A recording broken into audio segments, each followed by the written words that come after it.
C'est ton gars Vantard qui revient une fois de plus, again and again. Le seul mec du game qui fait des chroniques de cinéma dans sa salle de bain en peignoir. Normal, oui monsieur, oui madame. Donc le film du jour s'intitule Looper. Le film était attendu au tournant car on t'a matraqué la bande-annonce à diverses reprises, c'est-à-dire une bonne centaine de fois. Et je t'avouerai que le trailer, le teaser, la bande-annonce et les extraits qu'on avait vus de ci, de là, ça donnait quand même l'eau à la bouche. Joseph Gordon-Levitt, Bruce Willis, dans un film d'action, tard les Matrix. Tu vois, un film du futur futuristique en l'an 2000, 1974-12000. Donc, ne tournons pas autour du pot. Allons droit au but comme l'OM. Mais bon, Vantard est pour le PSG.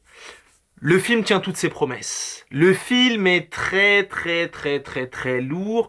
Le style de film futuristique, thriller, d'anticipation avant-gardiste.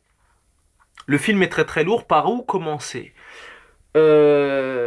Donc le film a été écrit et réalisé par Ryan Johnson.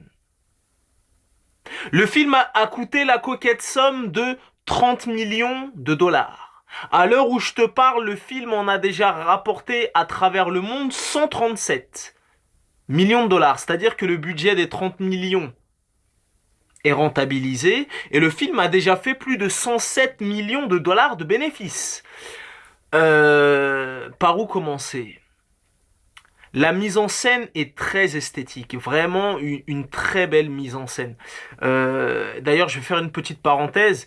Il y a quelques jours, je suis parti voir Amour de Michel Haneke, la fameuse Palme d'Or 2012. Je peux te dire qu'au niveau de la mise en scène, c'est une des plus belles escroqueries de l'histoire de l'humanité. Le film Amour, qui au passage est nul, et qui ne valait pas du tout la Palme d'Or 2012, contrairement à la dernière Palme d'Or de 2011 de Terrence Malick, qui était amplement méritée. Là, le film, en gros, le film il dure plus de 2 heures et c'est une succession de plans fixes. Je sais pas si tu t'imagines. Donc le fameux film Amour dure 2 heures et tu dois avoir 17 plans fixes, 7 minutes, 10 minutes, 12 minutes, rien. Aucun travelling, aucun zoom, aucun fondu, rien du tout. Donc là, à ce niveau-là, il s'est vraiment branlé. Il n'y a aucune mise en scène, aucun travelling, aucun zoom, aucune fondue, que dalle. C'est une succession de plans fixes pendant 2 heures. Donc t'as des plans fixes qui durent 8 minutes, t'en as d'autres qui durent 17, un quart d'heure, 20, 2, 4, 6, 8, 12. Mais il n'y a rien. Tout ce qui est réalisation, mise en scène, il n'y a que dalle. Et voilà, donc j'ai trouvé ça nul à chier et j'ai trouvé que c'était une supercherie. Là, par contre, pour le coup, Looper, t'as une très belle mise en scène, esthétique, stylisée. Et voilà, déjà, à ce niveau-là, le film se démarque parce qu'il y a vraiment une très belle mise en scène, nerveuse, esthétique, stylisée. Voilà. Par où commencer? Donc, dans ce film, tu retrouves Joseph Gordon-Levitt, qui est un des acteurs les plus talentueux de sa génération. Tu vois ce que je veux dire? C'est-à-dire que ce soit dans des blockbusters, des films un peu plus underground, ou des comédies, ou parce que lui, il alterne, tu vois, il peut faire 500 Days of Summer, après il peut jouer dans Cobra, Rise of the je sais pas quoi, ensuite il peut jouer dans Batman The Dark Knight Rise, et vice versa. Donc c'est vraiment un acteur caméléon, un acteur polyvalent que tu vois autant dans des blockbusters que des comédies, que dans des films à très petit budget. Et c'est l'un des acteurs les plus talentueux de sa génération. Et pour les besoins de ce film Looper, pendant tout le tournage du film, lui-même il le disait dans une interview, il disait c'était pas très glamour, mais avant chaque journée de tournage, il avait 3 heures de maquillage. Donc il avait des prothèses au niveau du nez, au niveau de la mâchoire et limite il en avait marre. Mais je peux te dire que La ressemblance est saisissante. C'est-à-dire que même ma compagne qui était avec moi dans la salle de cinéma, elle a dit putain, le pif de Joseph Gordon-Levitt de profil, on dirait le pif de Bruce Willis. Ils ont vraiment taffé au niveau du maquillage, des prothèses et tout. Et pour le coup, c'est vachement réussi et ça lui donne même un swag supplémentaire. Donc voilà, donc Joseph Gordon-Levitt performe, tu vois ce que je veux dire? En plus d'être l'un des acteurs les plus talentueux de sa génération, c'est l'un des acteurs les plus prolifiques. Rien que cette année, on l'a vu dans The Dark Knight Rises, on l'a vu dans Premium Rush, on l'a vu dans Looper, ça fait déjà 3 films en 2012 et peut-être même que j'ai dû peut-être même en oublier un ou deux. Donc en gros, le mec, il charbonne, il charbonne, il charbonne. Il a 31 ans si je te raconte pas de conneries et il a déjà une sacrée filmographie. Donc Joseph Gordon-Levitt qui performe, qui fait le taf. Tu retrouves Bruce Willis qu'on ne présente plus, qui est dans le game depuis, c'est un vétéran du game.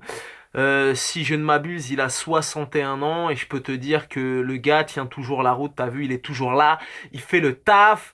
Il a bien vieilli, contrairement à des Steven Seagal ou à des acteurs de cette trempe, de cette génération qui se sont un peu engraissés, un petit peu boudinés. Bruce Willis tient toujours la route. Donc le film est un film apocalyptique. Le film est un film futuristique, tu vois. Et le film possède comment dirais cette dimension spirituelle. Tu vois ce que je veux dire? C'est-à-dire, je m'explique. Comme à l'époque où, en 1999, Matrix nous avait tous giflé, tu vois, la pilule rouge, la pilule bleue, la Matrix et compagnie, le film Looper possède cette dimension spirituelle. Je m'explique. C'est-à-dire que le scénario est assez complexe. Si tu vas voir Looper et tu me dis ouais j'ai tout compris d'une traite et tout, tu es un mytho. Sache-le, tu es un mytho. Si tu crois comprendre, tu es un mytho quand même. Car le scénario du film possède ce charme, c'est un atout charme qui fait que le film est complexe. Tu vois ce que je veux dire? C'est-à-dire que même à l'époque de Matrix, tu pouvais pas dire oui, t'as compris d'une traite. Je m'explique. C'est-à-dire que même si tu te rappelles, je sais plus, c'est dans Matrix 2 ou dans Matrix 3, t'as une scène où Keanu Reeves, aka Neo, il arrive devant, dans une espèce de pièce et il y a plein d'écrans de télé. Je sais pas si tu te rappelles, peut-être que tu te rappelles, je sais plus si c'est dans le 2 ou dans le 3. Arrivé devant tous ces écrans de télé, il y a un mec, il me semble, qui est assis sur une chaise. Et puis après, t'as Neo qui commence à balancer un freestyle. Le continuum espace-temps est égal à la relation de Pythagore de Archimède, divisé par la théorie de l'ancestral. Mais dans le Moyen-Âge, il cultivait des jachères. Le mec, il parle dans un freestyle à dormir debout, abracadabrantesque.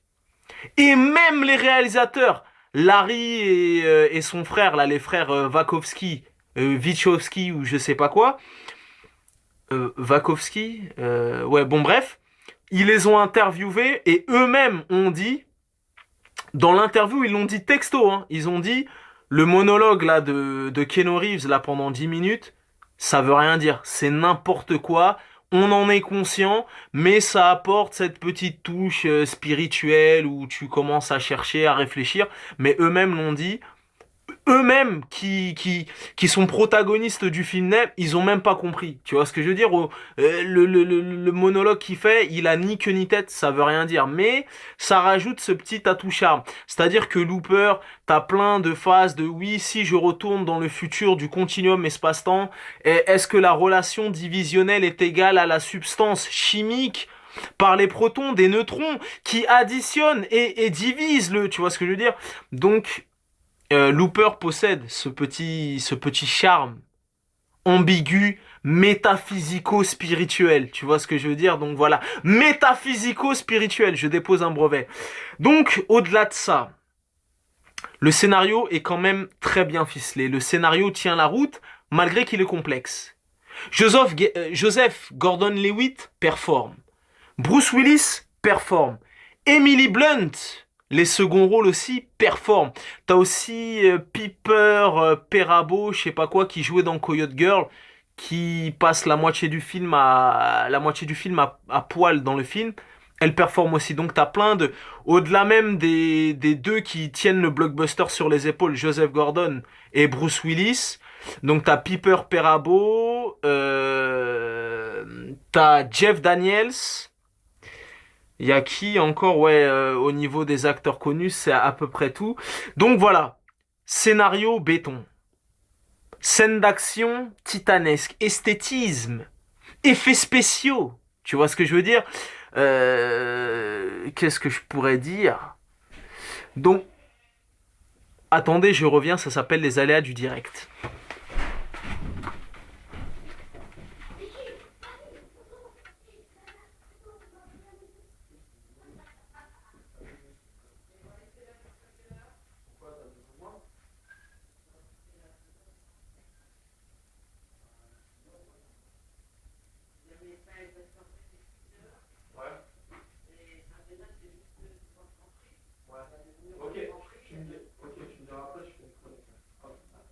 Je fais une chronique.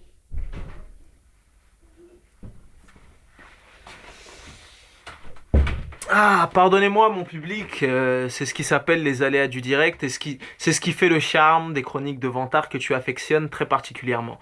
Donc, les ingrédients de ce film, des acteurs qui performent, une bande son sérieuse, une mise en scène esthétique, stylisée et nerveuse, de très bons second rôles, une chute finale, tu vois, vraiment bien.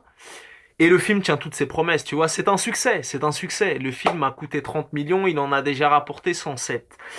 Donc des punchlines métaphysiques, tu vois ce que je veux dire, des effets spéciaux titanesques, des trucs télékinésithérapiques ou je sais pas quoi, comme on dit, un peu comme dans Akira, tu vois, ça veut dire que certains personnages du film ont des pouvoirs gravitationnels.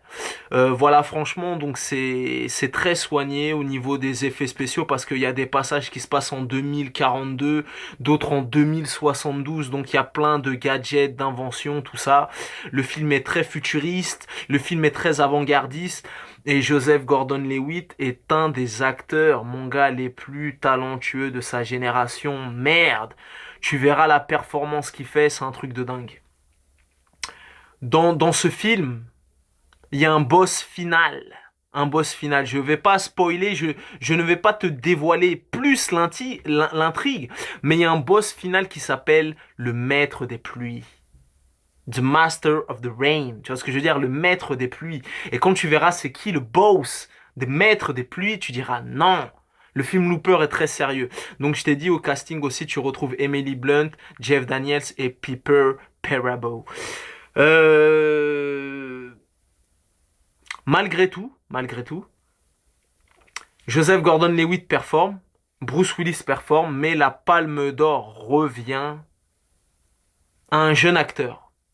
Malheureusement, je n'ai pas son nom en tête, mais si tu vas voir Looper, tu verras, il y a un petit qui doit avoir une dizaine d'années, peut-être même un peu moins, et je peux te dire que le petit vole la vedette à Bruce Willis, et le petit met à l'amende Joseph Gordon-Levitt. Vraiment, le petit, je sais pas où ils sont partis le caster. Tu vas sûrement entendre parler de lui dans le futur, dans les prochaines années qui vont venir. Et je pense que ça va être l'un des acteurs les plus doués de sa génération parce que le mec, il m'a littéralement estomaqué. Le petit est trop fort. Donc si tu vas le voir, tu verras. Il y a un petit de 5 ans, 8 ans, je sais pas, de toute façon, il y a que lui au niveau des petits. Et le mec crève littéralement l'écran, ça fait trop peur. Tu vois, aux États-Unis, ils ont ce style de standing, de actor studio, où vraiment les acteurs performent. Et je peux te dire aussi que Bruce Willis, dedans, il est en mode die hard. Il est vraiment très, très, très, très énervé. Je peux te dire qu'il zigouille à perte de vue. Il zigouille, il zigouille, il zigouille. Donc voilà. Donc je t'ai dit une mise en scène avec des flashbacks, avec des options parallèles. Tu vois ce que je veux dire? Le film se déroule dans le futur, tu vois, en 2040, en 2072, avec des nouvelles monnaies, des nouveaux codes, des nouvelles inventions, des nouvelles machines pour se déplacer, des nouveaux flingues, des nouvelles armes, tu vois, plein de nouveaux bails, de nouveaux dièses. Et voilà, le film est vraiment sérieux.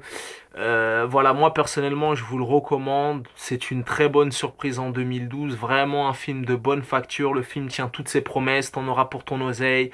Un peu d'humour, de l'action, du suspense.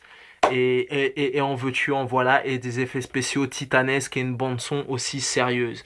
Donc voilà, c'était le film Looper. Il est sorti il y a très peu de temps. Donc s'il se joue dans un cinéma près de chez toi, n'hésite pas.